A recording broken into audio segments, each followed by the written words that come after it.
லக்னோவில் நடைபெற்ற IPL 2026 an 5வது லீக் போட்டியில் டெல்லி கேபிடல்ஸ் டிசி அணி 6 விக்கெட் வித்தியாசத்தில் லக்னோ சூப்பர் ஜெயண்ட்ஸை எல்எஸ்ஜி வீழ்த்தி அபார வெற்றி பெற்றது.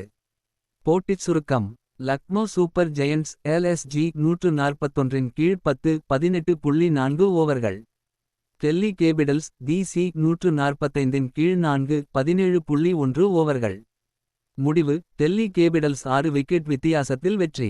முக்கிய அம்சங்கள். பந்துவீச்சில் மிரட்டிய டெல்லி. முதலில் பேட்டிங் செய்த லக்னோ அணி டெல்லியின் பந்துவீச்சை சமாளிக்க முடியாமல் அடுத்தடுத்து விக்கெட்டுகளை இழந்தது. தமிழக வீரர் டி.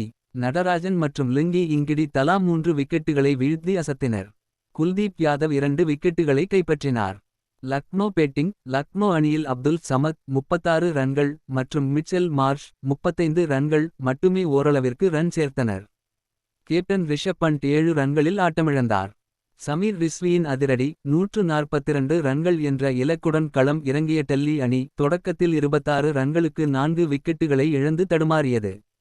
அப்போது ஜோடி சேர்ந்த சமீர் ரிஸ்வி 70 நட்சத்திரக்குறி ரன்கள் 47 பந்துகள் மற்றும் டிரிஸ்டன் ஸ்டப்ஸ் 39 நட்சத்திரக்குறி அதிரடியாக விளையாடி அணியை வெற்றி பாதைக்கு அழைத்துச் சென்றனர்.